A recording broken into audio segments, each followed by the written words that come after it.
dakurunya kelen na a bɛ f'a ma ko appel Mali i ni ɲankuma. Mba Isa an bɛ foli lase ma foli lase an tɔɲɔgɔn fɛn o fɛn bɛ yan ni mɔgɔ bɛ ka an lajɛ nin wagati in na an b'o foli lase u bɛɛ lajɛlen ma. A diyara u ye Alibaja Diko ye kunnafonidila denmisɛnnin minnu ni olu bɛ sɛbɛnni kɛ kunnafoni gafew la ni u ye gafetigiw ye les jeunes union des jeunes éditeurs de presse au Mali ale ye o ɲɛmaaba ye Alibaja i ni ce. Isa Kaba an ni ɲankuma renouveau filɛlikɛbaga n'a lamɛnnikɛla bɛɛ an ka foli b'u bɛɛ lajɛlen ye Mali journaliste bɛɛ foli b'u ye parce que an b'u ka kɛnɛ kan. Ayi o siga t'a la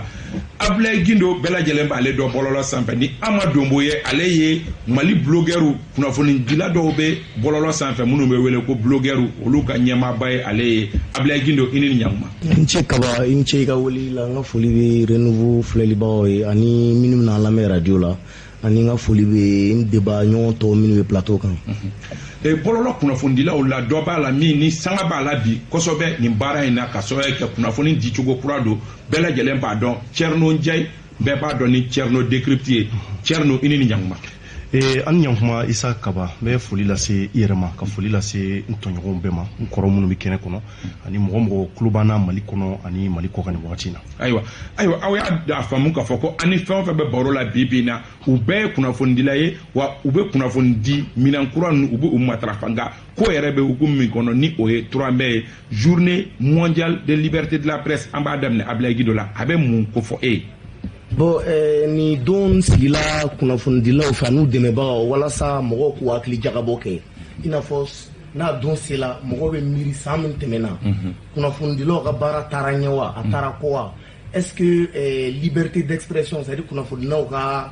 hakɛw bɛɛ dira est-ce que a timɛna jamana situation a liberté bɛ cogo min na dɔw bɛ sigi ka dɔgɔkun kelen kɛ hakili jagabɔ k'a kan ɲuman b'a la k'olu la waleya k'a fɔ ko san wɛrɛ nata dɔ ka fara o kan juguman b'a la ka hakilinaw cari k'a fɔ k'u ka bɔ o de kama diɲɛ bɛɛ kɔnɔ i b'a sɔrɔ kunnafonidilaw bɛ dɔgɔkun kelen de bila a kama ka sigi gafaw kɛ ka hakili jagabɔw kɛ pour que kunnafonidi baara ka se ka taa ɲɛ. Ayiwa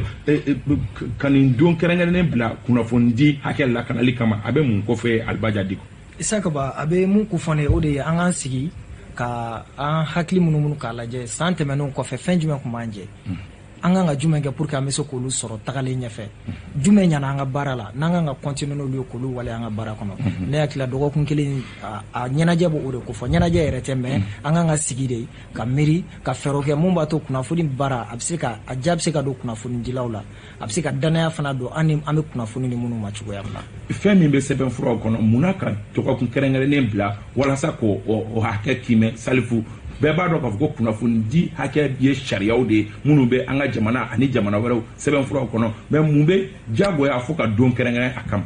Isa c'est très important don dɔ ka bila a kama parce que i b'a ye k'a fɔ fɛn caman wɛrɛw bɛ yen nɔ don kɛrɛnkɛrɛnnenw bilalen don kama mais anw ta tɛ don kelen yɛrɛ tɛ semaine kuturu de don i b'a ye k'a fɔ nafaba b'a la n'i ye kɛrɛnkɛrɛnnenya na anw ka jamana ta k'a lajɛ i b'a ye k'a fɔ san tɛmɛnenw na an journalistes an ye degun caman sɔrɔ i n'a fɔ dɔw journalistes dɔw bɛ yen hali san t'olu kibaruya dɔn dɔw bɛ yen olu tununa caman minɛna caman ye kɔlɔlɔ wɛrɛw sɔrɔ u ka baara sira fɛ donc nin ye wagati ye wagati min ni an kan k'an sigi k'a lajɛ est-ce que o fɛn minnu u n'a ɲɔgɔnna wɛrɛ minnu bɛ ka kɛ est-ce que u bɛ ka kɛ sariya kɔnɔ est-ce que journalistes ka droits tɛ ka violer n'u bɛ ka violer an bɛ se ka mun kɛ anw journalistes a n'an dɛmɛbagaw yaasa fɛɛrɛ bɛ se ka sɔrɔ o la journalistes bɛ se k'u ka baara kɛ cogoya min na tilennenya kɔnɔ ani u ka hakɛ kɔnɔna na o fana k'i tɛmɛ ka bɔ yen nin bɛ kɛ wagati ye i b'a ye k'a fɔ an bɛ jamana kɔnɔ jamana min na ni journalistes fanba minnu bɛ taa terrain kan n'an b'a fɔ olu ma ko reporters an b'a ye k'a fɔ olu ka hakɛw malakilen kosɛbɛ parce que n'i ye journée n'i ye nin 3 mai fɔ dɔrɔn mɔgɔw hakili bɛ jigin patron de presse ani presse la c'est important an hakili ka reporters fana ye parce que olu ye maa ye minnu bɛ taa terrain kan wa olu de ye maa ye minnu bɛ baara in fanba kɛ mais n'i y'a ta k'a lajɛ i bɛ taa sɔrɔ olu ka hakɛw o de tɛ ba la kosɛbɛ donc il faut que fɛɛrɛ de ka sɔrɔ yaasa reporters fana ka hakɛ bɛ ta ba la cogoya min na minnu bɛ taa terrain kan donc o hakɛw ye mun ye ka se ka sara ɲɛnama d'u ma sara min b'a to hali n'u bɛ kisi politique mɔgɔw ni maa sugu wɛrɛw ka wari minɛli ma o ye kelen ka se ka u assurer ni hali ni bana y'u sɔrɔ ou bien hali ni u ka baara banna don min na n'u taara retraite la u bɛ se ka fɛn sɔrɔ ka balo u yɛrɛ ye hɔrɔnya kɔnɔna la cogoya min na nin ye wagati min n'an kan k'o fɛn ninnu bɛɛ ta k'o lajɛ donc o yɔrɔ o tɛ autorités ka niveau ye mais o ye an ka journal chef ninnu ɲɛmɔgɔ ninnu o y'olu de ka yɔrɔ ye donc nin moment fana la minnu ye reporterw ye anw minnu ye reporterw ye anw de kan ka fɛɛrɛ kɛ ka ko kɛ fana min b'a to an ka ɲɛmaw b'an ka laɲiniw ta ba la. ayiwa Salifo e tɛ reporter ye Mali Actu ɲɛmaaba ye Thierno 3 mai bɛ mun fɔ e ye. bon 3 mai bɛ mun fɔ ne ye komi n kɔrɔw bɔra k'a fɔ cogo min na c'est à dire que c'est pour que ka se ka kunnafonidilaw ka baara sankɔrɔta parce que bi bi na i b'a dɔn an ka jamana kɔnɔ kunnafonidilaw ka baara ma dɔn kosɛbɛ jamanadenw fɛ ne bolo parce que baara ɲɛnama don baara sɛbɛ don kunnafonidila ni kuma diyara n'an b'a fɔ kiti yɛrɛ bɛ kunnafonidilaw ni jamanadenw cɛ lahara donc olu kan ka kɛ maa minnu bɛ yen k'u ka hakɛ kan ka matarafa kosɛbɛ donc n'i ye 3 mai fɔ ne ye ne b'a fɔ a don kan ka kɛ don ye don minnu bɛ yen kunnafonidilaw ka bila u ka hakɛ kɔnɔ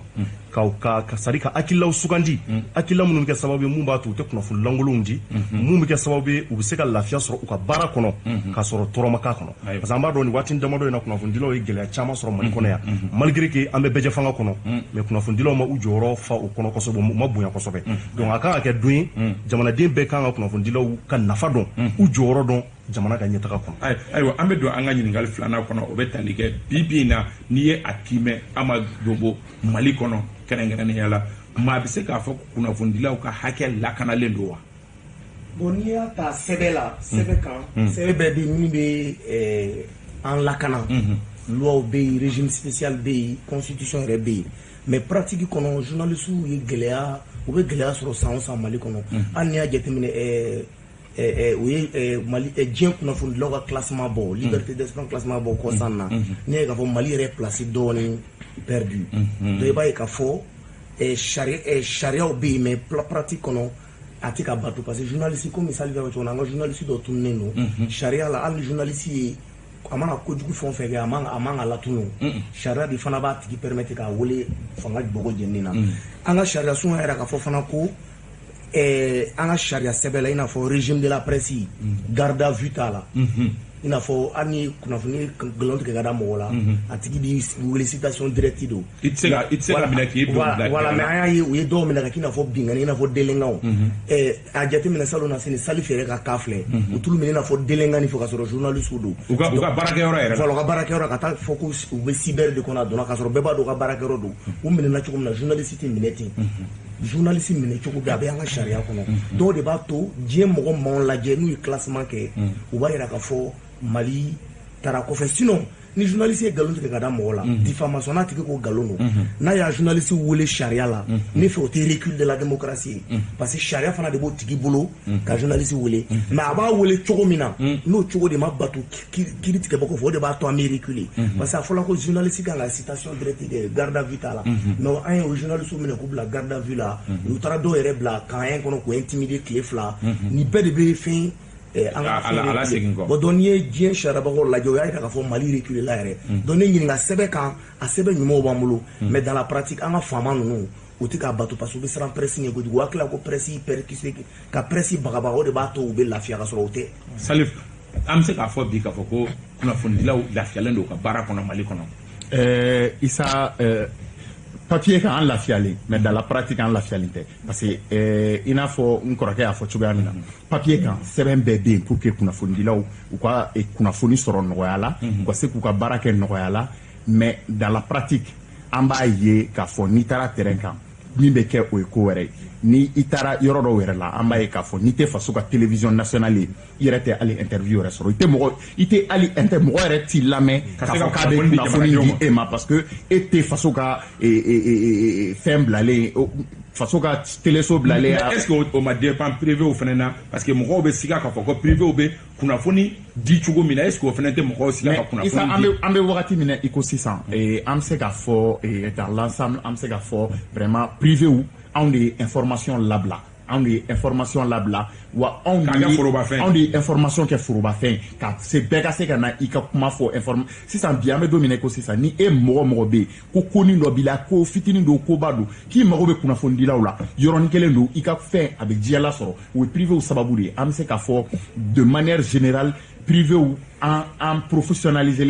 privéw professionnel hali n'a y'a sɔrɔ kolonw b'a la mais de manière générale en professionnalisé donc min ye accès à l'information ye o ka gɛlɛn kosɛbɛ o garantilen tɛ accès à l'information tɛmɛnen ka bɔ yen min ye intimidation ye ani ka an bagabaga ani k'an minɛ k'a sɔrɔ ala dɔw la sisan an ye fɛn caman faamuya parce que n kɔrɔkɛ y'a fɔ cogo min na n'i bɛ journaliste minɛ citation directe de don mais sisan an y'a ye k'a fɔ an ka politiciens n'an ka marabagaw u ye fɛɛrɛ caman sɔrɔ u bɛ journaliste minɛ k'a sɔrɔ a b'a fɔ k'a bɛ fɔ a caman b'a fɔ ko journaliste tɛ soit b'a fɔ k'i tɛ journaliste ye soit b'a fɔ k'a n'i ka baara tɛ ɲɔgɔn sira la k'a sɔrɔ au fond n'i ye dossier ta k'a lajɛ i t'a sɔrɔ i minɛna parce que i bɛ ka fɛn dɔ i bɛ ka dɔ déranger yan fɛ ou bien i bɛ kunnafonidi sira kan o yɔrɔ fana k'i ta ka bɔ yen nɔ c'est vrai o yɔrɔ ninnu olu ye actes ye minnu bɛ ye mais intimidation bɛ yen intimidation bɛ yen mɔgɔ journaliste bɛ yen u bɛ wele kelen fila u bɛ wele yan fɛ kana nin kɛ tan faamaw fɛ o bɛ yen o ye kelen ye wa yɔrɔ dɔ fana bɛ yen nɔ n'an b'a fɔ min ma ko social o b'an ka baara gɛlɛya kosɛbɛ isa ni ne bɔra kan bɛ taa investigation kɛ dossier dɔ kan n y'a mɛn ko yuruguyurugu dɔ bɛ fan dɔ fɛ ko n bɛ investigation k'o kan n bɛ se o baarakɛyɔrɔ n bɛ taa n ko ɲininkali n mago bɛ nin information na ou bien n mago bɛ mɔgɔ la mɔgɔ min bɛ n jaabi ne b'o ne n'o tigi bɛ tila an ka kuma la hali ne tɛ se so n'i ma taa sɔrɔ i muso fa bɛ k'i wele i t'a sɔrɔ i tanti dɔ bɛ k'i wele yan fɛ nin kɔni nin y'an ka mɔgɔ de ye donc tout ça o bɛɛ ye pression de ye min bɛ journaliste ka baara la segin kɔfɛ information ɲuman il faut comprendre que jamana ka ɲɛtaga gulonnen don kibaruya jɛlen na il faut comprendre que jamana ka ɲɛtaga gulonnen don bɛɛ ka kibaruya sɔrɔ i m'a faamuya donc nin wagati ne bɛ se k'a fɔ an ka kunnafonidilaw papier kan an lafiyalen mais dans la pratique kɔlɔlɔ caman bɛ yen min m'an sɔrɔ. Thierno e bolo bi Mali kɔnɔ kunnafonidila lafiyalen don a ka baara kɔnɔ non kunnafonidila lafiyalen tɛ i b'a fɔ Salif y'a fɔ cogo min na tiɲɛ don an bɛ gɛlɛya caman sɔrɔ terrain kan parce que ne yɛrɛ bɛ taa terrain kan kuma caman ne ka tagaliw la terrain kan n bɛ gɛlɛya sɔrɔ a la kosɛbɛ i b'a sɔrɔ la a fɔlɔ bɛ kɛ jumɛn ye n'an ye rumeur mɛn parce que i b'a dɔn rumeur t'i n'a fɔ information lakika journalisme na a kalan bɛ kɛ donc ni rumeur kumaw fɔra i diyagoya bɛ k'a ko ɲɛɲini ka don a siɲɛ kɔnɔ ɲɛw la k'a dɔn jumɛn de ye tiɲɛ la jumɛn tɛ tiɲɛ donc o la i b'a sɔrɔ la i kan ka mɔgɔ hakɛ damadɔ de wele minnu bɛ se ka information o mɔgɔ hakɛ la i b'a lajɛ jɔnni da ka ca ka tɛmɛ jɔnni ta kan i b'i tinti o tigi ka kɔrɔfɔw kan i b'a sɔrɔ o baaraw yɛrɛ la an bɛ degun sɔrɔ a la kosɛbɛ n'i ye mɔgɔ wele i b'a sɔrɔ maaw bɛ siran ka kunnafoniw d'a ma o ye kelen ye n'u siranna ka kunnafoni di e mana fitinin mun sɔrɔ k'i tinti o kan k'o di jamanadenw ma u tila ka bɔ i contour la tuguni ni k'a fɔ ko i bɛ ka nkalon tigɛ i bɛ ka diffamation kɛ o gɛlɛya fɔlɔ b'an kan filanan n'i tagara terrain kan i b'a sɔrɔ la n'i taara kunnafoni dɔ ɲɛɲini i b'a fɔ Salif y'a fɔ cogo min i bɛ wele kɛrɛfɛmɔgɔ dɔw fɛ k'a fɔ i nana karisa ka nin information ɲini nin an kɛrɛfɛmɔgɔ dɔ ye nin ye nin ye vraiment a ka d'an ye k'i dabɔ nin ko ninnu na o de ka d'an ye donc i bɛ taga i yɛrɛ i bɛ hakili jagabɔ k'a fɔ bon nin baara in kɛli ka gɛlɛn an ka jamana kɔnɔ kosɛbɛ a ɲɛma parce que mɔgɔw tɛ k'a faamuya parce que ni kunnafoni ɲuman bɛ di a bɛ kɛ sababu ye ka jamana taga ɲɛ a bɛ kɛ sababu ye ka mɔgɔw bɔ kunpan na a bɛ kɛ sababu ye ŋunuŋunukan minnu bɛ k'a bɛ kɛ parce que ŋunuŋunukan bɛ kɛ sababu ye ka jamana ci donc ni kunnafoni hakika dira maaw bi u ta yɔrɔ dɔn a la donc ne bɛ se k'a fɔ gɛlɛya caman b'a kan a la yɛrɛ de kosɛbɛ yɔrɔnin dɔ bɛ n bɛ fɛ k'o fara Thierno ka kuma kan yanni i ka kuma di balimakɛ ma awɔ mais n bɛ fɛ ka min fɔ o ye k'a fɔ an ye aspect caman fɔ mais aspect kelen bɛ yen n'o ye an yɛrɛ ka ɲɛmɔgɔw ye an kunnafonidilaw yɛrɛ ka ɲɛmɔgɔw il faut comprendre que ko dɔw bɛ yen ni i y'a daminɛ i ye a baara daminɛ k'i bɛ n'a kɛ i b'a ye k'a fɔ ordre bɛ bɔ sanfɛ yɛrɛ de k'a f'i ye k'i k'o baara dabila o fana ye gɛlɛya ye gɛlɛya min n'o bɛ kunnafonidilaw kan wa n'a kan ka fɔ ni fɛɛrɛ kan ka ɲini a la fana parce que a bɛ degun na s'a ma parce que ni e y'i ka effort fourni k'i ka wulikajɔ kɛ k'i ka ɲɛɲinini kɛ k'i ka baara concentré fɛn min kan o selen a jaabi bɔ yɔrɔ ma ni dɔn e nana bali o la k'a sɔrɔ i yɛrɛ ka laɲini tɛ k'a sɔrɔ k'a fɔ ko preuve dɔ de nana min b'a to i man ka kɛ o si tɛ donc o bɛ kɛ fɛn ye min yɛrɛ de hali baara in yɛrɛ ɲugun don hali journaliste yɛrɛ ayiwa Alibaja isa yan'a bɛ tɛmɛ o yɔrɔ ne bɛ fɛ ka mun fɔ mais organe bɛɛ n'a ka ligne éditoriale de don ni e taara i kɛ dossier dɔ kan Alibaja Diko ye kunnafoni sɛbɛntigi denmisɛnninw olu ka jɛkulu maintenant ne ka ligne éditoriale bɛ ne bolo ou bien moi je suis en train de travailler pour la visibilité de quelqu'un e b'o dɔn tigitigi e b'o kɔnɔna la ou bien tu sais que c'est un partenaire e y'i tugu ka t'o tigi gosi ka koko bɔ e ka journal ka tila ka t'o bɔ o journal la voilà sa e ka ligne tɔrɔ bɛ yen e bɛ fɛ ka dɔ gosi mais i b'a sɔrɔ fêtière dɔ ɲɛmɔgɔ de bɛ wele k'i ka nin bila. Ça, je ne suis pas d'accord. Je pensais qu'à Kamaka organe irait de Nyamoko quoi. Alors, c'est un organe de Baraken Sam. Il y a des organisations. On lit contre l'idée. On lit et recordé. Mais, parce que chef vous voulez la voir. Voilà. Normalement, c'est pas bien vu aussi. Il y a chef qui a fait une demande, il y a au mat catégoriquement. On a jamana kono, on fait familial man non consommé. Donc, ni chef qui fait une demande fait. Donc, généralement, al n'a mandié, il est à la directeur de Mola qui voulait qu'à Fabi boire quand tu directeur Kanga il négocie. Directeur Kanga mais est-ce que vous avez malheur? Directeur de Kanga malheur, mais est-ce que vous avez malheur? Albaja, kunafondi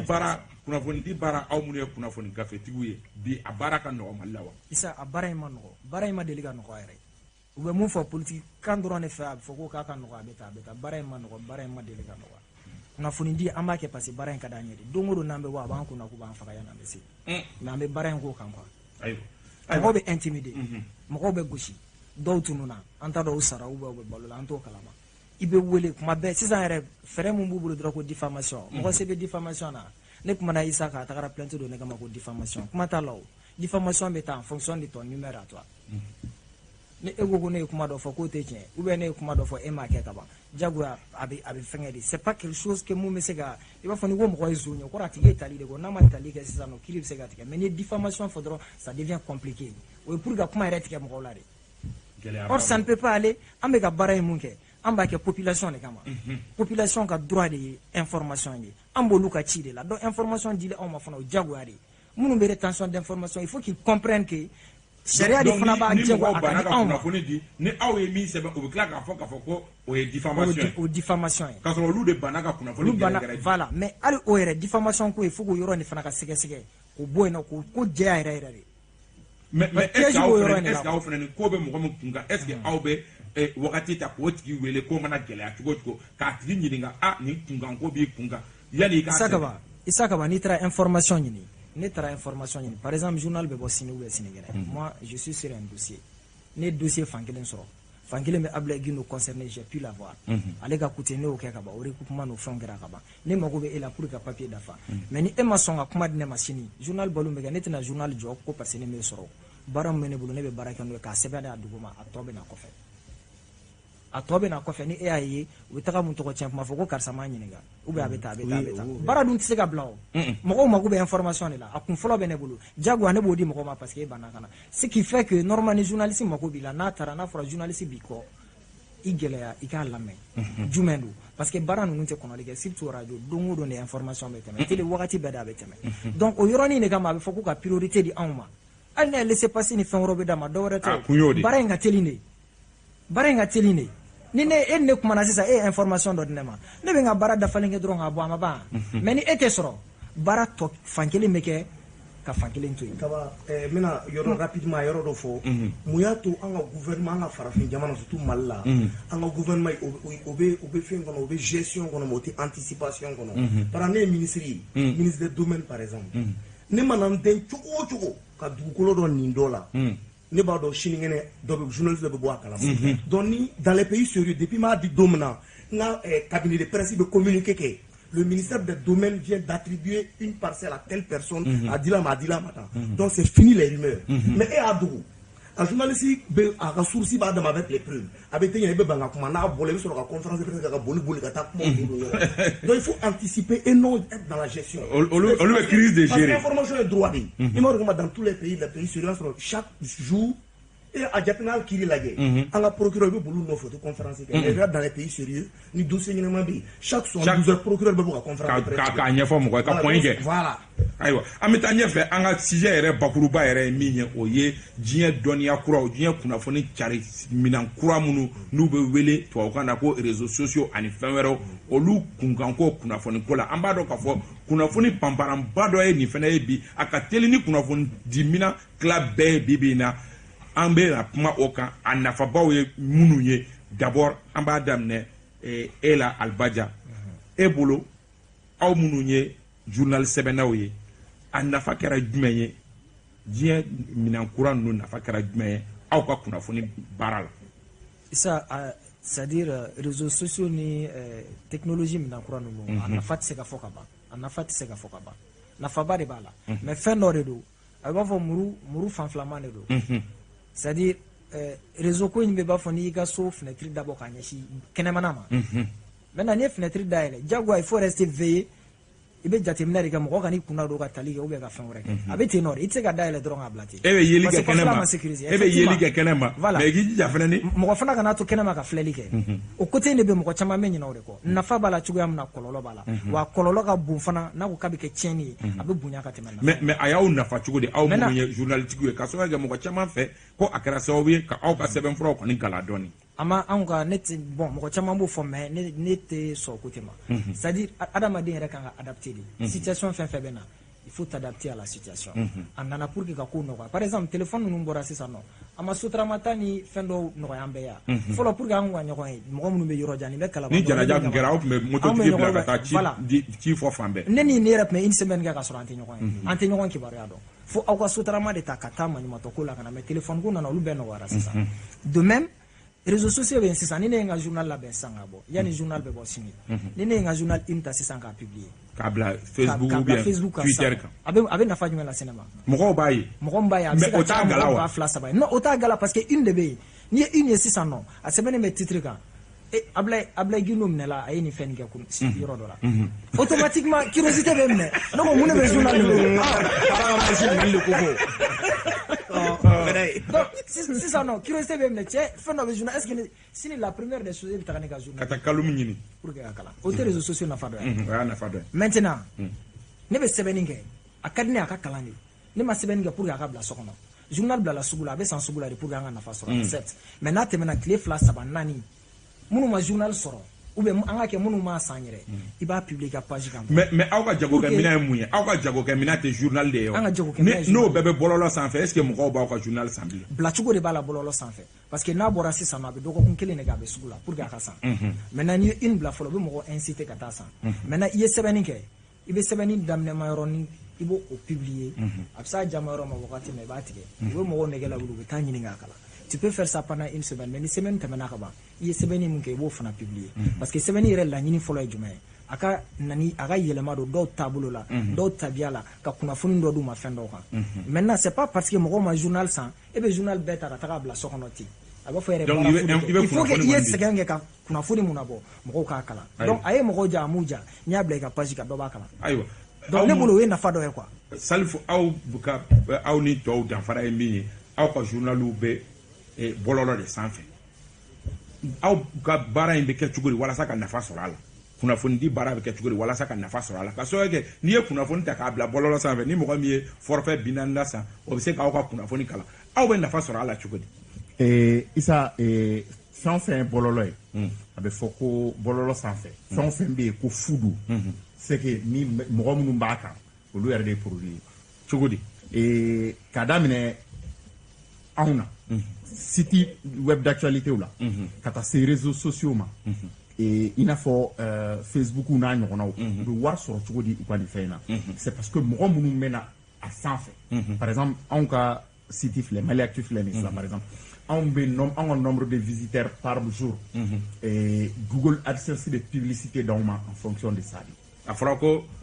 e ka journal Maliactu ko o lajɛlen don ka tɛmɛ Mali journal en ligne caman ba kan awɔ a bɛ taa joli ɲɔgɔnna la mɔgɔ joli bɛ e lajɛ kalo kɔnɔ walima tile kɔnɔ an bɛ se ka taa fo mɔgɔ 30,000 ɲɔgɔn na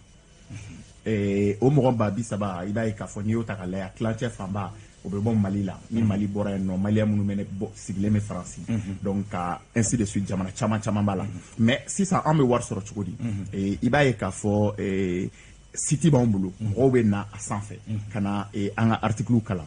n'u nana site sanfɛ ni publicité min b'anw ka site sanfɛ u b'o ye donc Google n'ale ye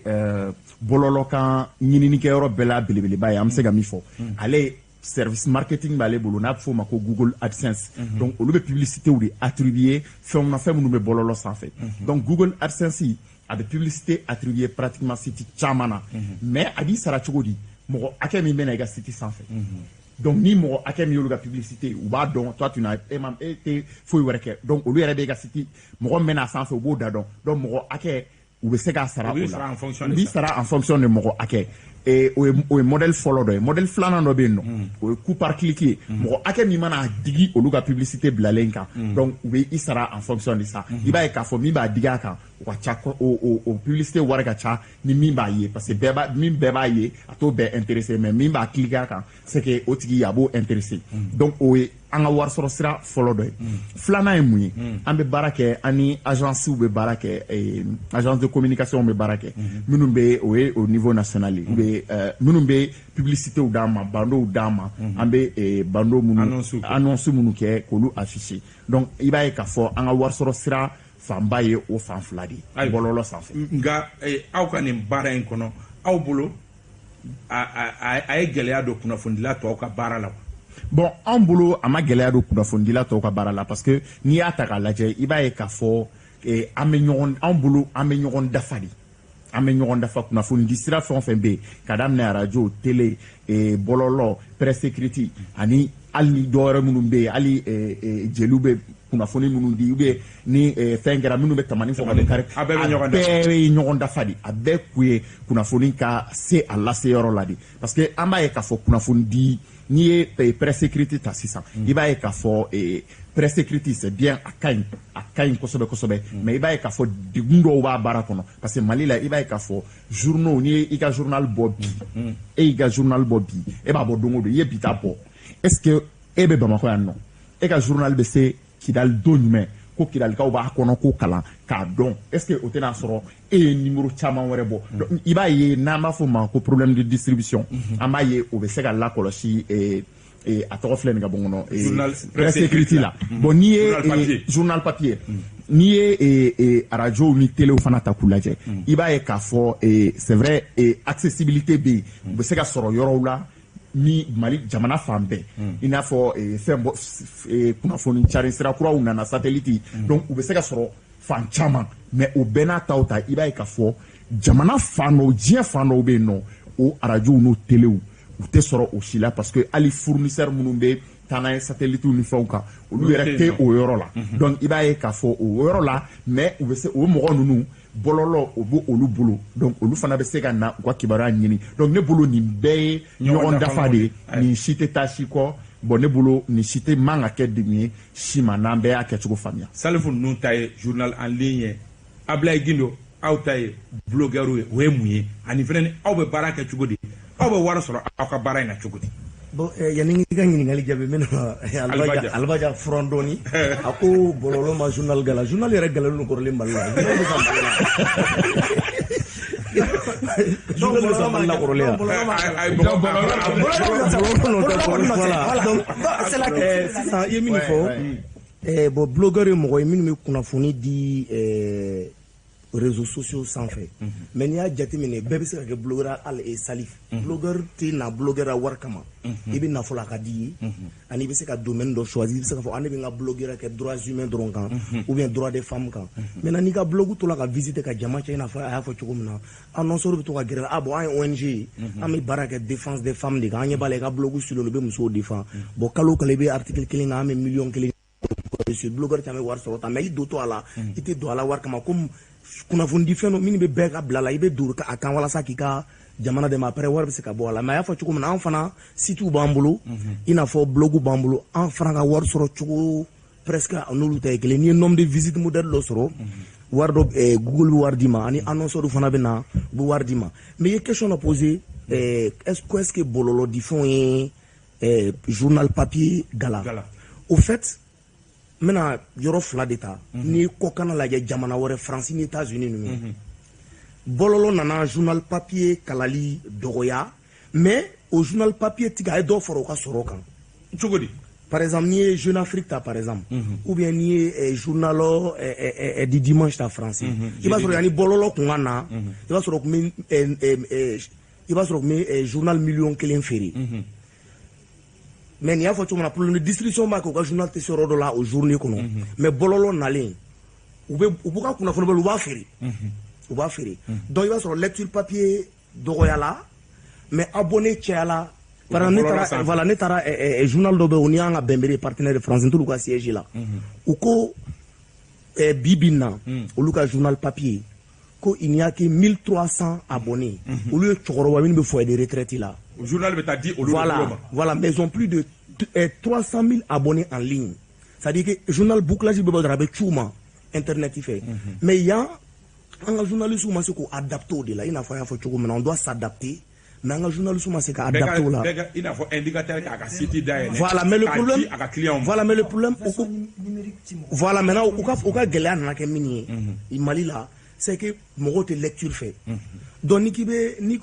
ko a bɛ a ka chapeau dɔrɔn bila a ka site kan ou bien ni Salif ko a bɛ chapeau dɔrɔn bila mais pour k'i ka tɔ kalan f'i ka wari sara maliyɛn ma dege a la sinon Jeune Afrique ni journal tɔw kɛ donc bɔlɔlɔ olu ka chiffre d'affaires yɛrɛ de ye caya maintenant yɔrɔ dɔ la kɔlɔlɔ b'a la parce que i b'a sɔrɔ minnu tun bɛ production kɛ papier la n'u tun bɛ mɔgɔ 100 na tile kɔnɔ voilà donc nafa b'a la maintenant a y'a fɔ cogo min na c'est très important média tɔw sera k'u adapter et donc Mali médiaw u kan ka commencer k'u hakili jagabɔ k'u adapter parce que n ye étude dɔ kalan francophonie y'a kɛ beaucoup jamana caman na presse papier ils ont fait leur deuil mais Afrique yan de an yɛrɛ ka culture kama presse papier bɛ ka commencer ka résistance kɛ mais cette résistance va tomber un jour a bɛ ban don dɔ la mais yan'a ka ban u kan ka continuer ka hakili jagabɔ ka adapter joona sinon don dɔ la a bɛ se n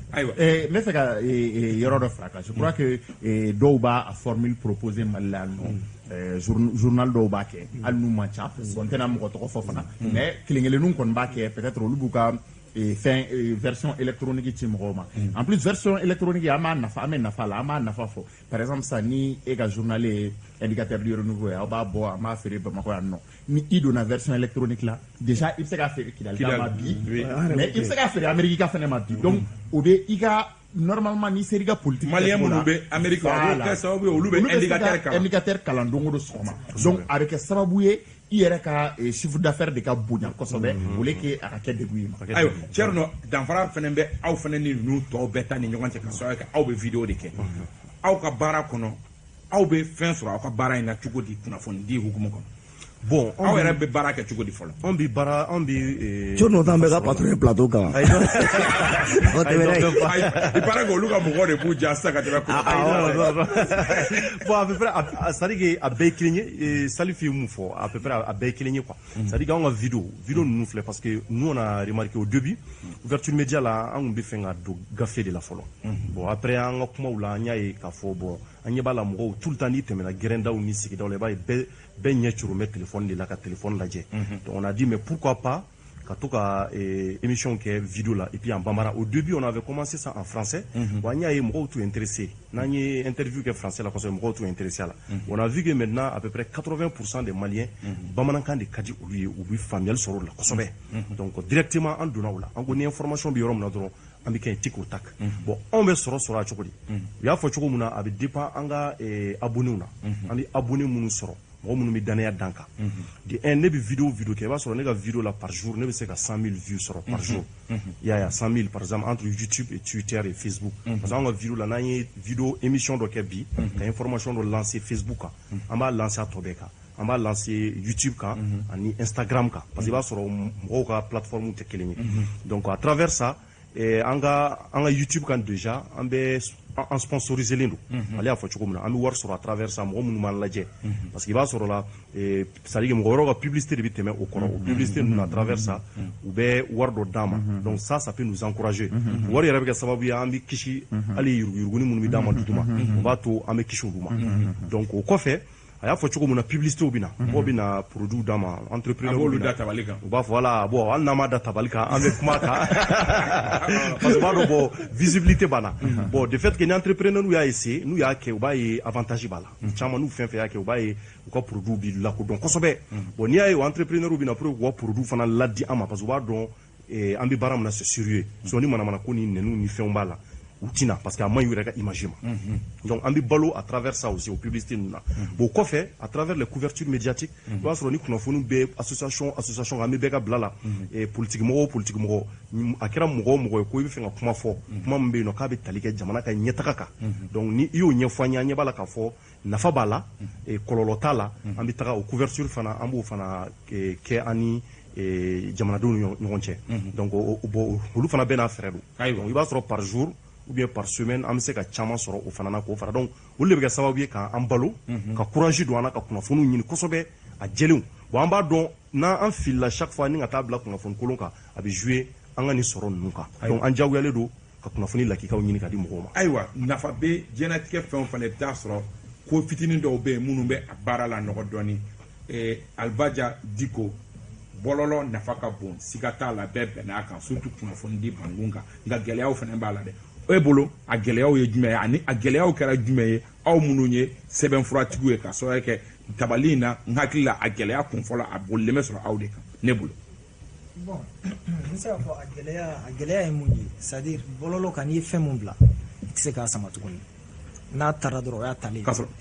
fɛn caman bɛ yen kunnafoni bɛɛ ye. o ye kunnafoni di bɛɛ mais caman bɛ yen nɔ i bɛ se k'a récupérer cogo dɔ la. par exemple n'a kan ka bɔ journal kɔnɔ de i bɛ se k'a kalan ka segin k'a kala k'a di mɔgɔ wɛrɛ ma k'a lajɛ. or bɔlɔlɔ kan sa i kelen b'i ka page kan i bɛ fɛn dɔ kɛ dɔrɔn i b'a bila kan kɔfɛ i bɛ se k'a ye ou bien dɔ b'i wele ka fɔ nin bɔ yen. mais o b'a sɔrɔ a taara bɛɛ y'a ye. o b'a sɔrɔ Abdoulaye Gindo ninnu ye capture d'écran kɛ hali n'i y'a bɔ yen nɔ o b'a publier k'a yira mɔgɔw. k'a yira mɔgɔw la o ye kɔlɔlɔ ko Albaja ye min fɔ. voilà o ka teli kojugu ale a ka teli cogoya min na. a erreur fana corriger ka gɛlɛn. a erreur fana corriger ka gɛlɛn.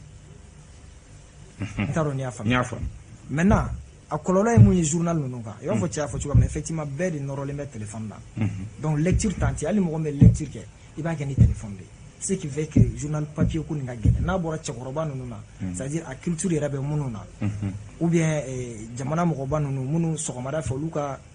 baara fɔlɔ ye k'a dɔn ko min bɛ dugu la n'a bɔra olu la c'est très rare an ka journal papier ninnu fana ka mɔgɔw ka a sɔrɔ k'a lakalan. donc nin fɛn nin kɛlen bɛ sababu ye k'a cɛ sauf si ni nana ni information ye k'a bila nin kan version électronique la a bɛ se ka tɛmɛ o la quoi mais o fana wariko de fana ka gɛlɛn sauf si u ye mun fɔ n'a sɔrɔ audience ba b'i bolo ni mɔgɔw b'a ye n'i bɛ se ka publicité ni fɛnw k'a la c'est pourquoi je disais qu'il faut s'adapter i b'i adapter i ka environnement de la mɔgɔw bɛ téléphone ninnu de suit et puis kuma lamɛnni ka nɔgɔ mɔgɔ ma n'a kalanni ye pour que kunnafoni mun bɛ di journal ninnu na a tɛ se ka kɛ vidéo ye k'a bila ka tɛmɛ. fana olu bɛɛ bɛ yen quoi c'est des trucs mɔgɔw kan ka miiri olu sugu la ka taga caman b'a fɔ ko vidéomaniw y'a don ta o y'a bɔ ta formation t'u la fɛn wɛrɛ t'u la pourquoi ne pas former ceci pourquoi journal minnu bɛ ka journal baara kɛ n'olu formelen don kunnafoni di fɛn kan n'u b'a dɔn pourquoi olu fana tɛ vidéo kɛ pourquoi olu ni vidéoman ninnu fana tɛ se ka gɛrɛ ɲɔgɔn na b'a kɛ to vidéoman tɛ vidéaste pourquoi o tɛ se ka gɛrɛ ni ne y'a sɛbɛn sisan voilà non mais o t'a fɔ cogo ɲuman ye o t'a fɔ cogo ɲuman ye quoi par exemple ne bɛ sɛbɛnni kɛ ne b'a information n'a fɛn bɛɛ n'a sɔrɔ cɛ n'o t'a dɔn mais visibilité b'a la baara in ka d'a ye pourquoi ne n'a tɛ gɛrɛ an ka partenariat kɛ ni ne y'a sɛbɛn sisan a bɔra journal la ne b'o information kelen d'ale ma ale b'a kalan ale b'i sigi k'a ɲɛfɔ a ka mɔgɔw ye a bɛɛ fasodenw ka se ka kunnafoni sɔrɔ a bɛɛ sɔrɔ ka information sɔrɔ donc vidéo la a bɛ taga papier fana minnu mago b'a la olu b'a sɔrɔ ayiwa Salifu gɛlɛyaw bɛ baara in na a mana kɛ cogo o cogo hali n'o y'a sɔrɔ an y'a fɔ k'a fɔ ko a nafa tɛ fɔ ka ban nka e ka jateminɛ ye gɛlɛya jumɛnw ye ni bɔlɔlɔ nana ni olu ye kunnafoni di baara la. bɔlɔlɔ nana ni gɛlɛya caman ye isa kunnafoni di baara la i n'a fɔ an y'a nafaw fɔ cogo min na gɛlɛya ninnu fana a fɔlɔfɔlɔ an bɛ se ka min fɔ bɔlɔlɔ nali an bɛɛ kɛra kunnafonidila ye bɛɛ kɛra kunnafonidila ye que ça soit de façon directe ou que ça soit de façon indirecte bɛɛ kɛra kunnafonidila b'a di donc o ye fɛn ye fɛn min c'est vrai a ka ɲi bɛɛ bɛ se ka kunnafoni di mais niveau de bɛ kunnafoni dili la bɛɛ bɛ se ka kunnafoni di ka dan yɔrɔ min na niveau de b'o la parce que il faut comprendre que kunnafoni na i ka jamana ci yɔrɔnin kelen don kunnafoni na siga t'a la donc kunnafoni di ale kan ka kɛ fɛn ye fɛn min ni a kɛrɛnkɛrɛnnen don maaw kama maa minnu n'u bɛ kunnafoni di tabiya dɔn tabiya caman de bɛ kunnafoni di la n'an b'a fɔ o ma déontologie ani éthique o de b'a la kunnafonidila kan ka mun kɛ a man ka mun kɛ kunnafoni di kɔnɔ n bɛ se ka mun fɔ n bɛ se ka dan yɔrɔ jumɛn ani kunnafoni di sira yɛrɛ ye jumɛn ye sira ye jumɛn ye kunnafoni di baaraw ye jumɛn ye pour que n ka kunnafoni jɛlen sɔrɔ n bɛ tɛmɛ sira jumɛn ni sira jumɛn fɛ donc c'est important ni maa min t'o dɔn o tigi man ka yamaria a ka kunnafoni bɛɛ lajɛlen kunnafoni parce que an b'a dɔn surtout bɔlɔlɔ ale kunnafoni di sira ye min ka teli kosɛbɛ kojugu donc o ye gɛlɛya fɔlɔ ye bɛɛ kɛra kunnafoni dila ye filanan kɛra min ye maa o maa bɛ kunnafoni di o bɛɛ fɛnɛ bɛ boli la bezi nɔfɛ n t'a dɔn n bɛna bezi ɲɛfɔ cogoya min na n fɔlɔ de bɔra ni nin donc o kɛra sababu ye n'a ɲinɛna kunnafoni di tɛmɛsiraw kɔ parce que kunnafoni di la déjà ni i ye kibaruya ɲinina ye n'i ye information sɔrɔ i b'a vérifier k'a recouper ka tila k'a di mɔgɔ wɛrɛ ma o fana k'a lajɛ yaasa i ka se k'a lase maaw ma. F'i ka seereya 2 fo 3 ɲɔgɔnna sɔrɔ. Voilà, f'i ka seereya 2 3 ɲɔgɔnna sɔrɔ. En plus c'est très important i ka source contradictoire fana sɔrɔ. Ni c'est bien ne ka na e fɛ yen ko isa a ko kɛra cogo di e k'a fɔ kɔrɔ Gindo ye n ka wari dun a y'a kɛ tan ko ka taa Gindo fana ɲininka. C'est pas bien ne bɛ se ka bɔ n bɛ se ka bɔ k'o fɔ wagati jumɛn wagati min na ni n ye kɔrɔ Gindo wele n'o ko bon ko n da tɛ don nin kuma la donc n bɛ bɔ n b'a fɔ isa ko kɔrɔ Gindo y'a ka wari dun an ye Gindo wele ɲininka a ko a da tɛ don nin kuma la donc il faut comprendre que mɔgɔ kunnafoni an kunnafonidilaw an k'a dɔn k'an fana k'an tɛ juge ye kunnafonidila tɛ juge ye dɛ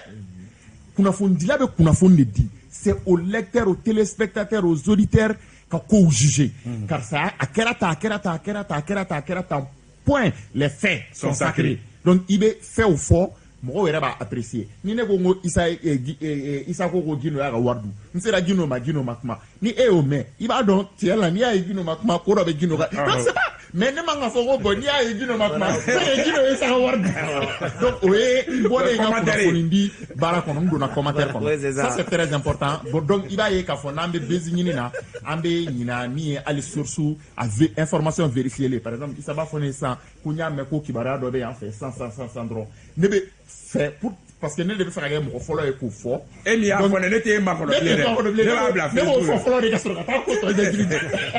ka taa ko tɔ ɲɛɲini daminɛ donc i b'a ye k'a fɔ o ye fɛn ye fɛn min n'a ka jugu kunnafonidila ma kosɛbɛ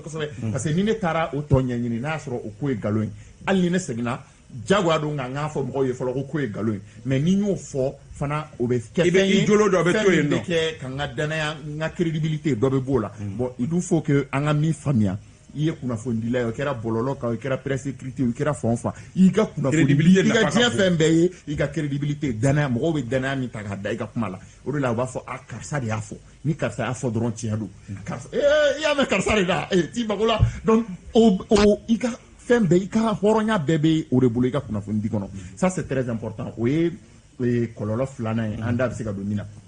kɔlɔlɔ sabanan o ye min ye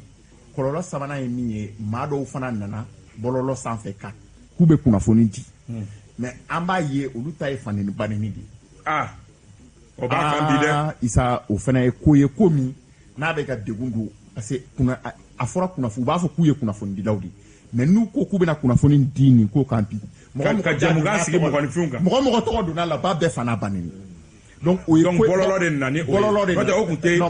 nana an m'o ye radio la an m'o ye presse écrite la an m'o ye télé la an y'o ye bɔlɔlɔ de kan wa u b'u fanu ba neni u b'i fani ba neni tiɲɛ don nkalon don kuma t'e bolo e tɛ se k'i ta fɔ olu ka kɛnɛ mais bɔlɔlɔ dun kan fɛn dɔw bɛ yen nɔ u bɛ dɔw ka fɛn dɔw bloqué est ce que c'est parce que a tigiw b'a fɔ bamanankan de la ni a tɛ bloqué n'o tɛ est ce que n'i ye neni jugu ninnu kɛ tubabukan na est ce que Facebook mɔgɔw t'i bloqué parce que kuma dɔw bɛ yen n'i y'olu sɛbɛn dɔrɔn Facebook b'i ka compte bloqué o yɔrɔ la an bɛ jigin an ka autorités la dɔɔnin a fɔ mun na parce que ni fɛn ninnu filɛ bɔlɔlɔkan fɛn ninnu filɛ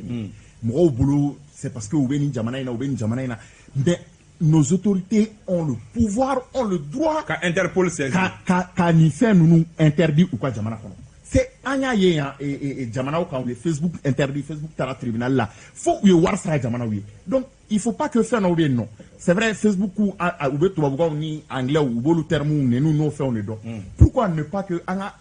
ka autorité ou commission dɔ sigi ka ni acteurs ta k'u bila kɔnɔ termes minnu bɛ yen qui constituent des injures an ka jamana kɔnɔ ka requête lancer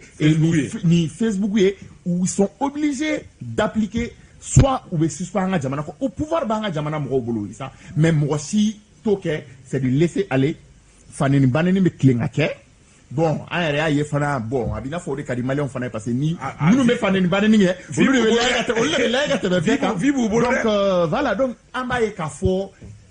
ni Facebook ni bɔlɔlɔko in yɛrɛ mara tiɲɛni yɛrɛ fanba fana a nana n'o ye parce que a ye fɛnw layakubaya k'u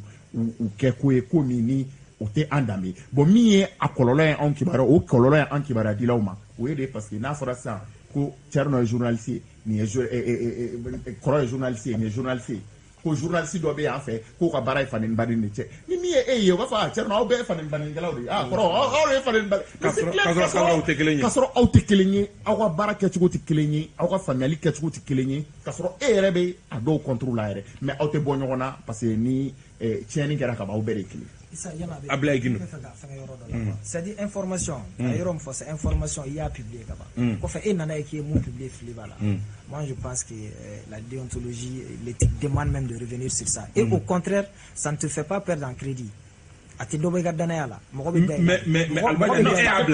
bila wagati ça dépend du contexte n'a cayara e y'a bila n filila siɲɛ kelen fila saba naani ayiwa o yɔrɔ de la sisan e y'a bila sisan ne y'a lajɛ mais ne ma segin ka na e ka page kan bi tile bɛɛ page tournera ka taa est ce que ne b'a dɔn k'a fɔ ko e y'a rectifier a bɛ to ne kunna wagati o c'est pourquoi a man kan tɛ ka kɛ yɛrɛ Isa Kaba mais n'i bɔra mɔgɔ min kalama qui est venu honnêtement ne kun ko k'a bɛ tan mais kɔfɛ an nana ye k'a tɛ tan a bɛ tan nɔ de a ye hakɛ to i bɛ danaya d'aw tigi ayiwa siɲɛ kelen mais n'a kɛra baarada ye Ablaye Guindo gɛlɛyaba fanba ye Salifu da donna min na o ye nɛni ni fɛn wɛrɛw minnu bɛ bɔlɔlɔ kan bi mais est ce que o bɛ kunnafonidilaw kun kan bon bɔlɔlɔ kunnafonidila min b'a yɛrɛ bonya en tout cas ne m'a ye k'a bɛ ka banni ni fɛn kɛ Facebook kan kunnafonidila b'a yɛrɛ voilà mais problème ye min ye a kɔlɔlɔ min bɛ kunnafonidilaw kan c'est que a y'a fɔ cogo min na kunnafonidila caman bolila ka na bɔlɔlɔ sanfɛ u bɛ boli bezu nɔfɛ donc tellement k'u bɛ boli bezu nɔfɛ u yɛrɛ ɲinɛna journalisiya principe kɔ par exemple bɔlɔlɔ gɛlɛya dɔ ye kunnafoni kolon circulé fake news yɔrɔ a tun bɛ kɔrɔlen mais bɔlɔlɔ nana caya m'a ye k'a fɔ journaliste dɔw donna a piège kɔnɔ or n y'a fɔ cogo min na quand tu es journaliste un bon journaliste ne tombe jamais dans le piège des fake news parce que journaliste ye fɔlɔ ne kunnafoni dili ma comme Thierno n'a fɔ i bɛ don a so kɔnɔ ɲini fɛnw na k'a ɲini donc ne bolila ka na bɔlɔlɔ sanfɛ par exemple an bɛ bɔlɔlɔ sanfɛ mais ne kɔni par exemple ne tɛ boli bezu nɔfɛ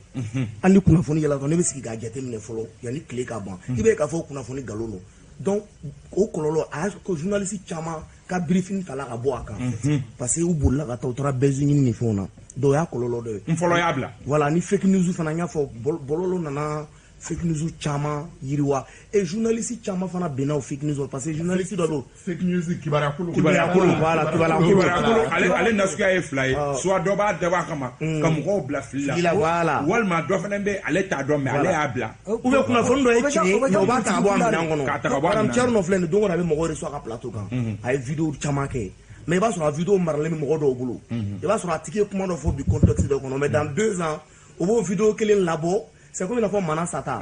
quand a ye député ninnu latɛmɛ o ye vidéo la b'a la ko IBK tɛ se k'ale bɔ a place la donc y'a k'i n'a fɔ a ye M5 de jaabi or a y'o vidéo kɛ an tɛ a banna wagati a taara étudiant dɔ de ka promotion de sortie la o y'a ɲininka ko an tɛ a banna k'i ka bɔ place la a ko non ko an ka sariya IBK tɛ se k'ale bɔ place la mais o y'o vidéo mara san 2 kɔfɛ i b'a fɔ k'a y'o fɔ kɔsani la élection kɔfɛ voilà o y'a ta ka bɔ a minɛn kɔnɔ donc o fana bɛ et journaliste dɔ bɛ tomber a piège kɔnɔ parce que presse intellectuelle kama u tɛ taa ɲini bilen u bɛ an y'a ye k'a fɔ journaliste dɔw ye Facebook information ta ka bila u ka journal une na mais an y'a ye k'a fɔ a kɛla kunnafoni kolo ye nkalon ye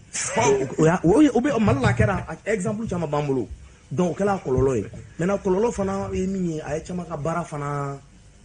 tiɲɛ u bolo an ka dɔn k'a fɔ parce que u ma se k'u adapter parce que ni mɔgɔ tun bɛ baara kɛ journal papier la imprimerie voilà imprimerie ni bɔlɔlɔ de bɛ ka marcher n'u ye dɔɔni b'u ka papier ko la donc imprimerie fana bɛ dɔɔni bɔ ka effectif la i b'a sɔrɔ hali journal fana kɔnɔ a y'a caman kɛ mais globalité la en général bɔlɔlɔ ye opportunité de ye an kan ka saisir malgré que fɛn kolon b'a la maintenant yɔrɔ dɔ fɔ c'est important état de kan ka programme dɔ bila en place programme d'éducation de sensibilisation et de sanction a ye kuma dɔ fɔ c'est Facebook filɛ nin ye Facebook bɛ wari sɔrɔ yɔrɔ o yɔrɔ a ma se k'a jagoya a bɛ sɔn parce que anw ka bɛnbere kalo o kalo an ka partenaires bɛ wari min d'a ma pour que an ka bɛnbere booster o wari yɛrɛ kama Facebook yɛrɛ y'an taama u ye contrat dɔw signé fɛn dɔw b'a tɔgɔ ka page sɔrɔ t'an ka page sɔrɔ donc n y'a fɔ cogo min na ni Facebook b'a dɔn ka fɔ wari bɛ sɔrɔ Mali la ko banni bɛ ka kɛ mɔgɔ ye ka bɔ Facebook wa il suffit que l'État discute avec Facebook u ka bureau bɛ yen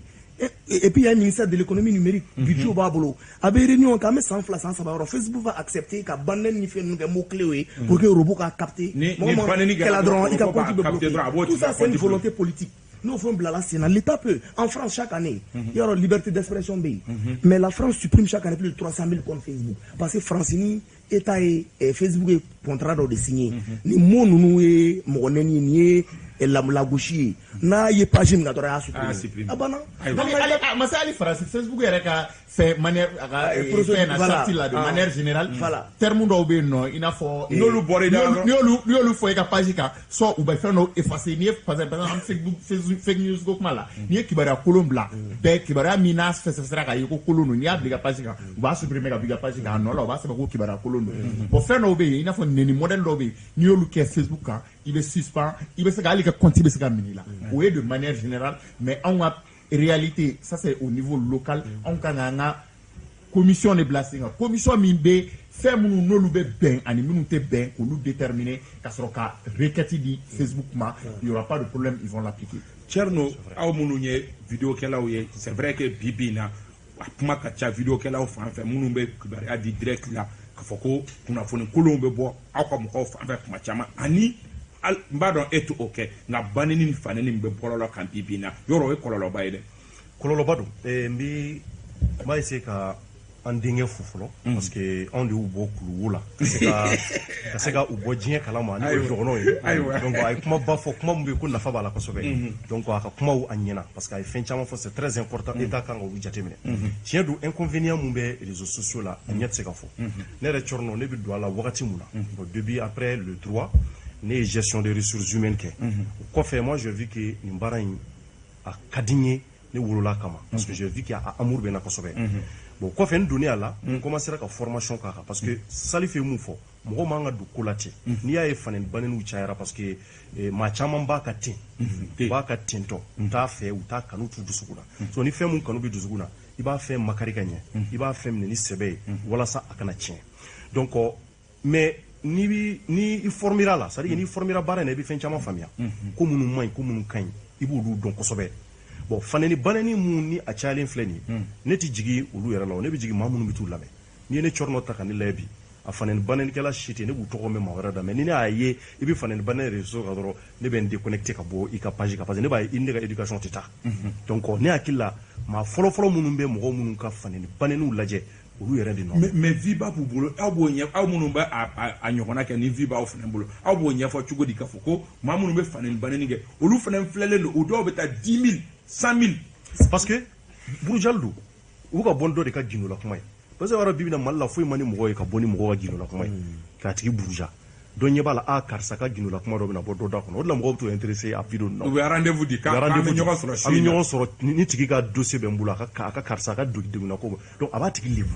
donc lebu yere kera ko do e bi iba fo vraiment iba fo sanga wuli quoi donc on est là mo ta laje parce que bibina akari be ka lebu kuma fait mais c'est pas bon amay on a tabia tita il est la jabina mun fo na fora kasa biga kasa banine ha abiga keta tu veux aller voir de tes propres yeux mais est-ce que tu as encouragé ka temene aye ni mo ba laje est-ce que tu as encouragé ka temene aye ni o asro ni utigu na no sigi ni ma batan de be ko lu laje o be fanene banina ça veut dire que o be baramina o kainde parce que est-ce que n'enfolo te dit o lu fana maula non bon n'enfolo ça dit que c'est raison pour laquelle moi je dis j'accuse vraiment ne bi mo mun ba le bo le accuse ou droit de se ka ko fen follow avant que autorité ka oubli ka a ko la secret parce que ça dit que konyumante quoi imagine monter ama o le keme ka to ko tinya san be ma aywa n'en fait bi kene o ka be fo ambe des vidéoman des trucs de tout parce que be o lu de baneni kelo ni fana et que baro ke chuko tikilinye c'est ça isa nyemi fo mo oye anga mot clé de mot déterminé mo be kanga mot clé qui constitue vraiment des insultes en rega jamana société là fait mo ni ango kanga mot clé les réseaux sociaux font fembe ni bebse ka contacter amanga mot clé duma serebe soro ula iba ye ka fo nyanga jamana re takalaje ambeka na nini aspect ni mais iba ye ka fo anga jamana la anga jamana dum an lablale no réseaux sociaux ye muna an lablale no réseaux sociaux ye isa iba ye ka fo anga jamana kona no an nakana parce que mun ni Facebook ni réseaux sociaux ni ta k'a lajɛ réseaux sociaux caman bɛ yen u ka sariya la a bɛ fɔ ko ni i tɛ san 18 bɔ ko i man ka se ka yɛlɛ a kan k'a lawaleya mais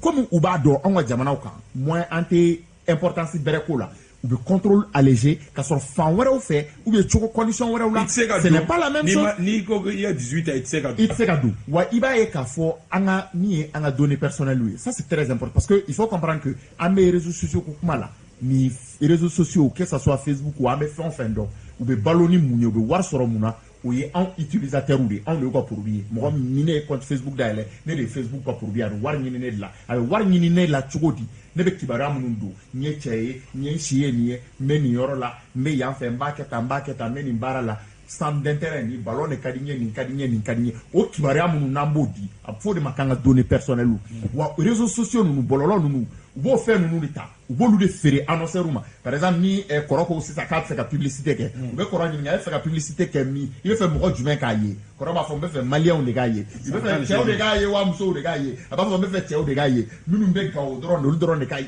donc o publicité ciblée in olu b'o kɛ cogo di u b'o kɛ n'an ka données personnelles de o données personnelles ninnu an yɛrɛ de fana bɛ yamaruya d'u ma parce que i kɛtɔ ka compte o compte créer réseaux sociaux kan internet kan i b'a ye dugumala na sɛbɛnni fitinin baden bɛ sɛbɛ